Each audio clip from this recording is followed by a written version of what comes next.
Oh, yeah. Thank you. When I wrote the bio, I said 15 years, but actually when Stefan said earlier today that he has been working on Lustre for 20 years, I realized that I've been also working for 20 years. And like 20 years ago, I was already working on some early project which could eventually will become the Lustre HSM feature. And I did not realize that 20 years ago, I will still be doing this. But OK, so today, I'd like to present what project I've been working on those last months, which is streamlining AI checkpoints, and which mean more precisely automatic data migration between Lustre and Object Store. So as an introduction to that topic, so first the checkpoints, AI checkpoints. So generative AI and large language models represent a large portion of at-scale jobs today, at least for us, NVIDIA. And training jobs, LLM training jobs could be very long. And so checkpointing is an important feature to ensure that the job keep moving forward, converge, and a way to deal with potential application failure or node failure, but also as a way to do pause and resume of applications to ease productions. So for those of you which have been working for HPC for a while, you're quite familiar with those checkpoint techniques. LLM training workload generates lots of checkpoints, and they are getting bigger as the models are getting bigger, more complex. And when the training is actually finished, after potentially weeks or months, those checkpoints are seldom reused, especially as they age. So they will consume an expensive disk space on the Lustre file system without being still accessed and needed anymore. And so, by example, if you do a checkpoint of 340 billion parameter model, you will need 4.3 terabytes of data for only white checkpoints. So as you do more and more checkpoints, you will consume more and more space,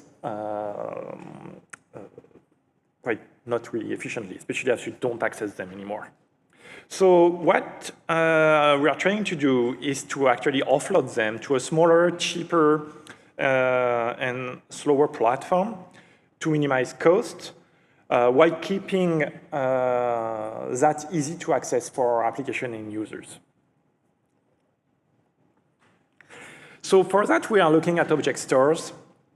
So object store manages simple blobs of data, so objects as a whole, in a simple flat namespace, making that easy to scale compared to Lustre. But they are less performant in terms of I/O. So read and write patterns are usually way slower than Lustre. In the object store world, so Amazon S3 is probably one of the most well-known and is a de facto standard, which means that this S3 API is actually supported by multiple of other object store implementation. And this other implementation are available either on cloud or either on-prem. And those alternatives products some of them could be easily run and deploy on simple hardware, which has just a bunch of disk. So it is relatively easy to install object store on simple platforms, and which are quite cheap. So that looks to be a good candidate for the extra storage we are looking for. So to connect both of them, we are leveraging Lustre HSM, which I just said I was working already 20 years ago. I was working on. So Lustre HSM is a feature that migrates the file data between Lustre and an external storage. The file data is migrated, but the metadata remains in Lustre. And data could be restored either manually or automatically when the file is accessed, if the data is no more resident in the Lustre file system. And this automatic restore is actually transparent to user applications. It can support any backend as long as a copy tool compatible for that backend exists. And on top of that, you need a policy engine that will be used to monitor the file system and apply policies which will trigger automatic file archival as needed. And I will explain that a bit more in detail later. So, based on those characteristics, it looks like Lustre HSM is actually a good fit to connect Lustre and an object store efficiently to have a way to offload those data over there. So let's look at the architecture we've been working on to do that. So here are the components we selected for that. So obviously Lustre. So file system, Lustre file system we are using to actually checkpoints, application checkpoints over there. The object store we selected for this project is Min.io, which is a popular open source object store, which is fully compatible with S3, and it is easy to deploy on-prem. To connect Lustre and this object store in Min.io, we are using Lemur, which is an S3 compatible copy tool. And on top of that, we added Robinhood v3, which is a standard policy engine supporting Lustre HSM, actually one of the very few compatible with it. So let's look at that a bit more in detail. So Min.io is an object store, so as I said, which is easy to deploy on-premise, fully compatible with S3, is fault tolerant, thanks to multiple mechanisms, one of them being erasure coding. It implements erasure coding, which makes the system resilient to server failure or disk failure, and improve also the storage efficiency.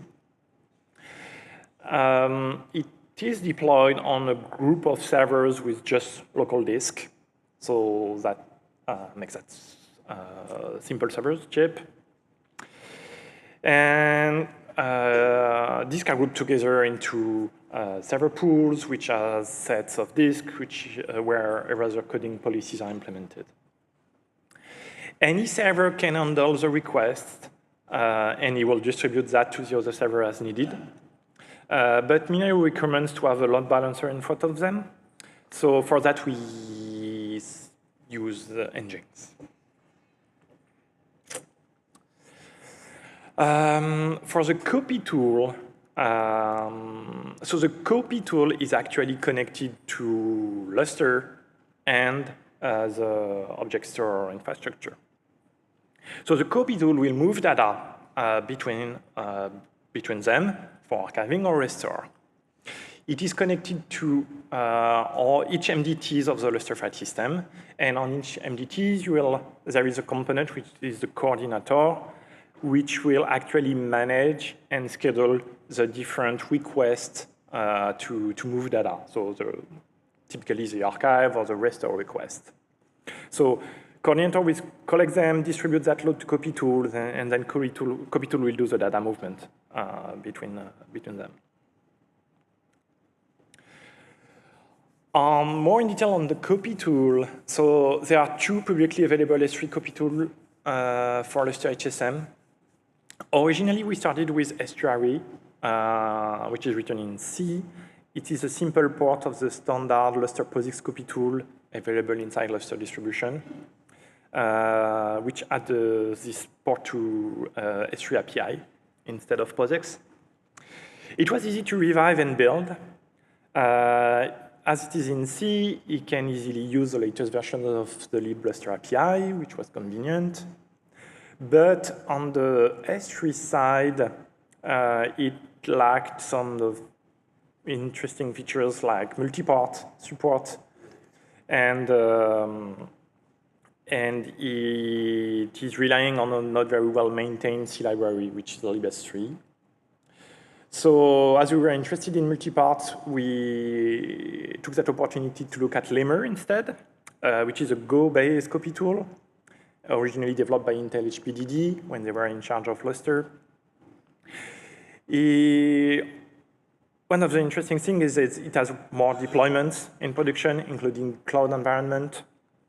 It has more features than Estuary, better concurrency management. It was more difficult to revive because I had to port that from Go 1.9 to Go 1.7, or a recent Go version, due to the Go module feature which was introduced during the time frame.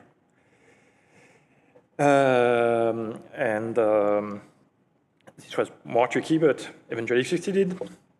The good thing with, as is in Go, there is an official support of AWS S3 Go SDK. So on S3 side, we have full support and latest features. The difficult part is there is no official Go library for the libluster API. So for that, we are leveraging some code that some Microsoft guys made available, which is based on the original code from Lemur, but it's more up to date. They maintain that a little bit. So yeah, so that's the story for Lemur. If we look at the policy engine now, so Robinhood v3 is the de facto standard Lustre policy engine because it supports Lustre HSM very well. One of the only one supporting that I'm aware of. We are using the version 3.2, which is the latest version, and which is used in production for years in different sites. So very production proven. Robinhood v4 not ready for that yet. So the policy engine will actually monitor the Lustre file system. So it will do file system scans, it will monitor Lustre change logs, and it will build a state of the Lustre file system and store that in its own backend, which is a MariaDB. And thanks to this backend, you will be able to apply custom policies, extract a list of files to apply archiving, restore requests, and this kind of things. Especially here, we are using it to do file archivals, object removal, when the actual files are deleted from the file system, but restore are done automatically independently of Robinhood. We ported Robinhood to Ubuntu 24.04. This is getting upstreamed. The patches are available on that ticket. So Robinhood is actually running on a Lustre client and triggering archiving request and sending that to the coordinator, which we saw just previously will actually distribute them to the copy tools. If we look a bit more in detail about the policies, one of the good things of Robinhood is actually you can describe complex policies or fine-tune policies. Here I put some very simple example, but actually you can build way more complex depending on your needs. So the first thing we want to do in this project is have a way to automatically archive call data. So all these checkpoints which have not been accessed for a long time, we don't need them anymore in the Lustre file system. So here I have a policy where I tell Robinhood, okay, anything which has not been accessed for 3 months, let's archive them. So let's make a copy of them in the object store. And then we want to save that space from the Lustre file system. So when the free space is short, we will release those data of those archive files from the file system. So here I have an example of some OST usage thresholds. When the usage is above the threshold, Robinhood will pick all the old files and will release them if they have been archived for more than a day. So, simple example, you can do way more if you want to. On file patterns, directory, plenty of things. One special case we have is usually when you do this kind of deployments, your Lustre file system that you will be putting in front of an external storage, the Lustre file system will be way smaller than your external storage because Lustre in that case will act as a cache. So it is usually way smaller. In this project, the backend is actually smaller than the Lustre file system, so we need to be careful about how much data we migrate over there. And Robinhood has no way to easily know automatically what's the available space in the external storage. So to deal with that, we are actually leveraging one feature of Robinhood where we can actually do custom runs where we will trigger the policy runs manually. And so with a simple script, which is a simplified version over there, where we will be actually collecting how much available space there is in the backend. And then we'll give the information to the Robinhood and say, OK, let's archive all the candidates you have in your DB up to this maximum space to be sure we won't create errors because we don't have any space anymore on the backend. So that way we could have the size we want for this external storage smaller or actually larger. It will also work. And we schedule that regularly to be sure we keep archiving as we have space available in the backend. So on the restore side, so when those cold data are needed again, so restore could be triggered explicitly with LFS command, but this is an explicit action. We don't want the application or the users to do themselves. We'd like to keep that as transparent to them. And so we are relying on the fact that it is automatically restored when an application is accessing a release file. So in that case, Lustre itself will detect that, create a restore request, put that into the coordinator, which will send that to some copy tools. One of the problems with that is if your application is accessing this file sequentially, it will be quite slow because you will pay this overhead of or the full HSM pipeline for every file. So it's definitely, if the application is accessing those files in parallel, you will do all those transfer in parallel, and that will be more efficient. There are ways to potentially improve that. One way could be to ask application if they can specify just the path where they will be accessing data. This is a simple thing. This does not mean they have to change their application code. This is something they could just tell in the job prologue, by example, and then we can have something which will ensure that in those paths, all the files have been restored, even if they are not, restore that efficiently in parallel. And that way, it's a good trade-off where you have limited change for application users, and especially no code change. No real code change, just some, just a list of paths to add, actually, to the job. So let's look at some performance numbers for this architecture. So first thing is the mean I/O transfer speed. So really the benchmark of the S3 level only. No Lustre HSM involved yet. So for that, I was using Warp, which is a benchmarking tool provided by MinIO. And here it is the maximum throughput for a single client. This is a 100 gig network. So maximum network bandwidth is 12 gigabytes theoretically. And what we can see here is the single-threaded transfer are around 1 gigabyte per second. Performance scales as we increase the concurrency, so as we have better parallelism.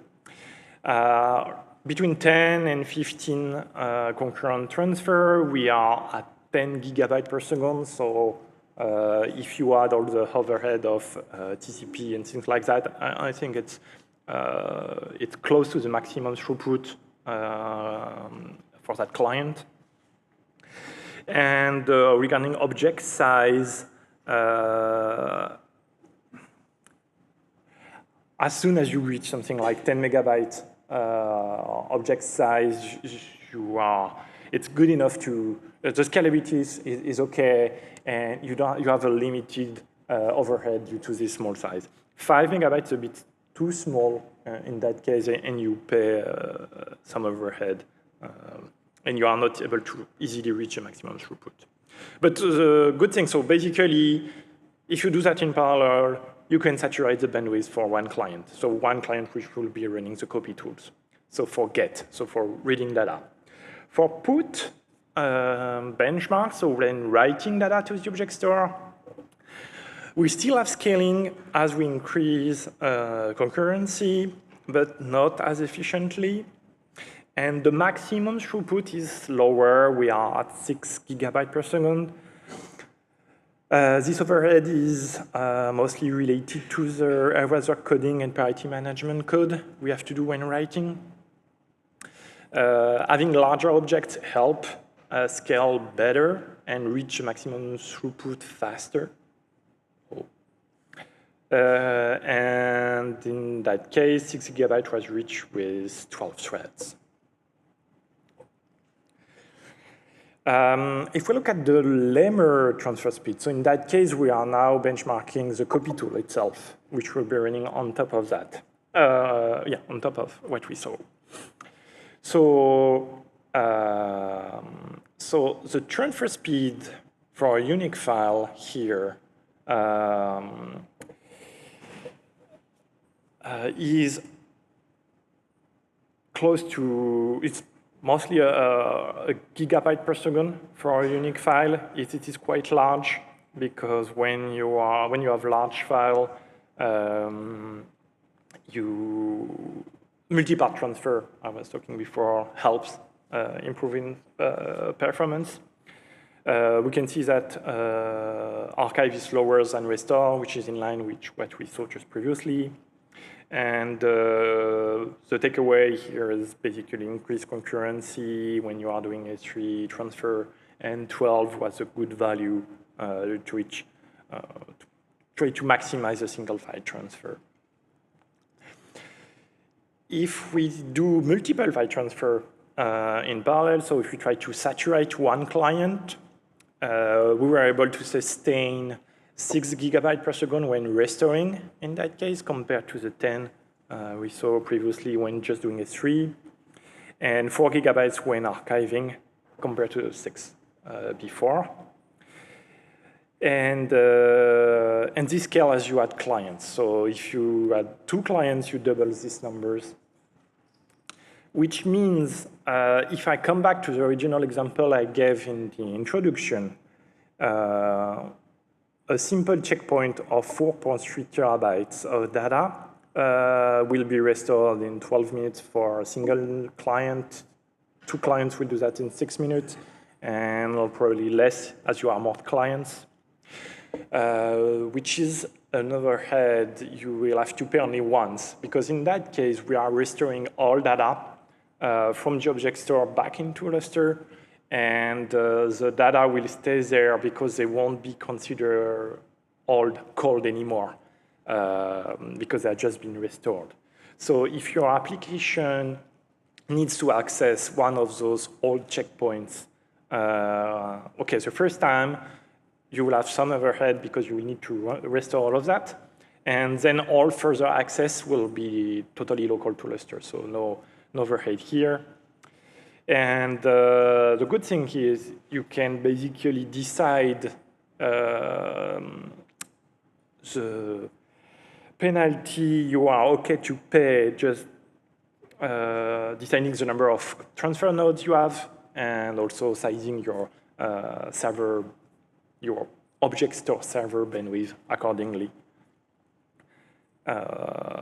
based on what you need. So as a conclusion, so I presented a simple architecture that can extend Lustre capacity to a simple external storage, something which is which require simple hardware and not too complex to deploy. You could describe your data set in the Robinhood policy simply in the example I gave, but if you have more complex needs, you could do that also more in detail.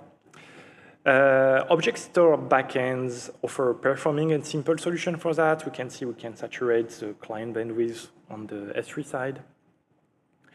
And the fact that we are relying on S3 API here offer a way to actually move to other solutions and potentially migrate to cloud solution or other products pretty easily. And so this offers a way to use the high performance of the Lustre file system for AI workload. So as the application is doing right now, where we'll be able to still write all the large volume of the data resulting from the checkpoints without having to sacrifice availability, because if you want to access the checkpoints, you can still do that transparently for the application, or almost, and do that at a lower cost of just having everything in your regular Lustre file system. And that's it. If you have any question.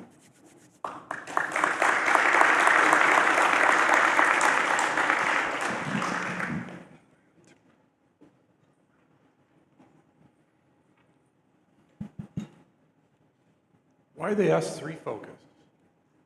What? Why did you focus on S3? As I said, because it is popular and supported by lots of different products. So that gives us opportunities to actually change the backend as we need. And as I said also, if we want to migrate to cloud at some point, it's a really standard over there.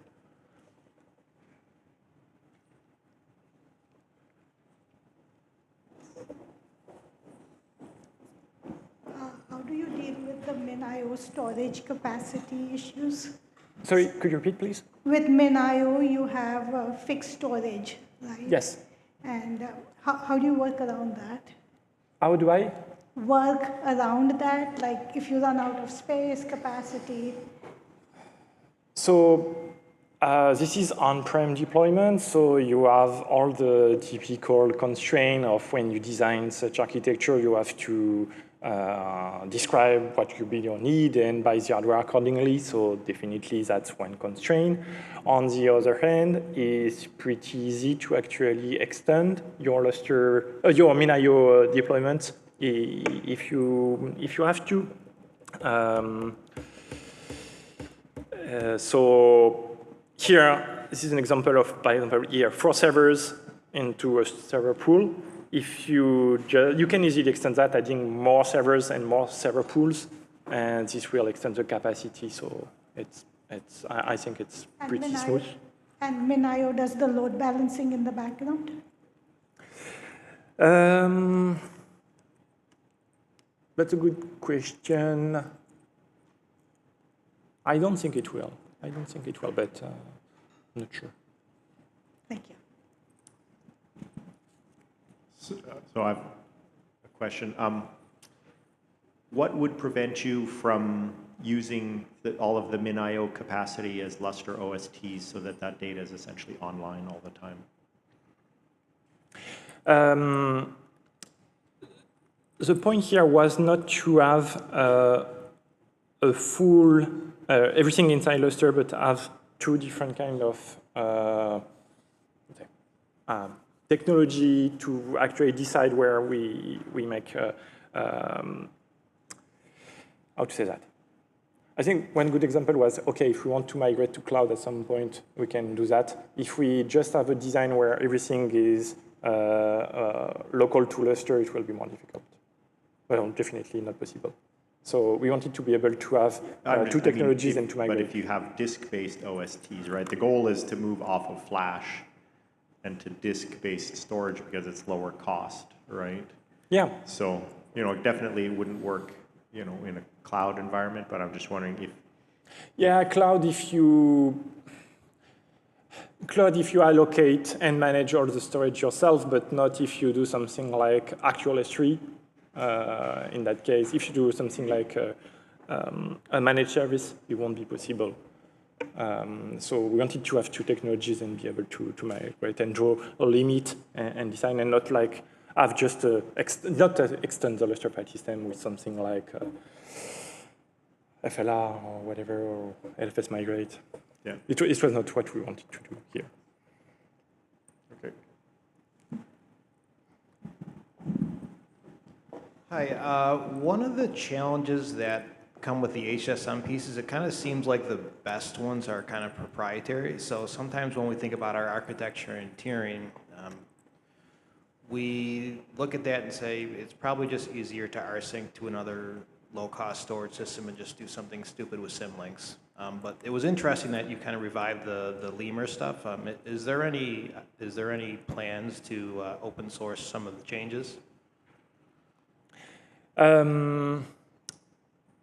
We can probably do that. We don't have a lot of changes, so it's okay. I mean, it's not like we spend months to actually revive it. It's like a couple of changes, but it's not a big deal. I don't know. I mean, I have no idea yet, but there is a couple of sites which are using Lemur, and maybe there is some interest, maybe some interest to make all those efforts, to group all those efforts to have something which is working again.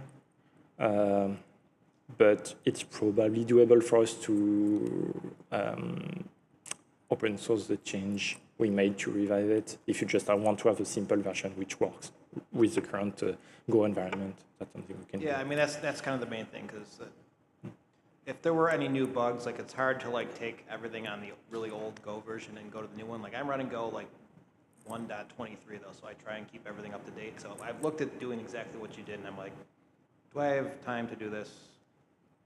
There are definitely bugs that will have to be fixed. I've seen some of them I need to work on, but there will be more effort, I think, to really to have that really smooth, I think. Have you played with like lifecycle management in min.io? Because there is some. I mean, you can delete data automatically. You can set rules and things. That's something you couldn't do easily on OSTs. So there are two things. There is the storage classes. I'm not sure if it's what you're referring to. And if not, there is I set up versioning. I have a versioning setup of the objects and lifecycle data management where I'm deleting old versions after some point. If this is what you are talking about? That's the process of like, after n months, delete those old versions automatically. Yeah, I've tested that. I enable just the versions and automatic deletion of old versions. Yeah. Cool. Aurelien, are you able to share any information on like the sort of scale of file system and the kind of change rate? Like in the past, sometimes trying to do kind of policy like you're doing on a very busy, very large file system can be a challenge. Is that something you've run into? And the second question was just related, like you mentioned about doing like a bulk restore. Like, is there any tooling that you're using for that, or are you kind of doing HSM restore kind of iteratively over a directory tree or that kind of thing? Okay, so this is a test project, so I don't have very large scales. So I know what you're talking about when referring to scaling limit after some billion file scales, basically. So that's probably close to the limit of the current design, where above a billion file, you start to have some difficulties. So I'm aware of that. I did not face them in that project because I'm not reaching that scale, definitely. And the second question was, oh yeah, bulk restore. No, I don't have anything specific regarding bulk restore, actually. Thank you. And thanks, Aurelien, again. Nice round of applause for Aurelien.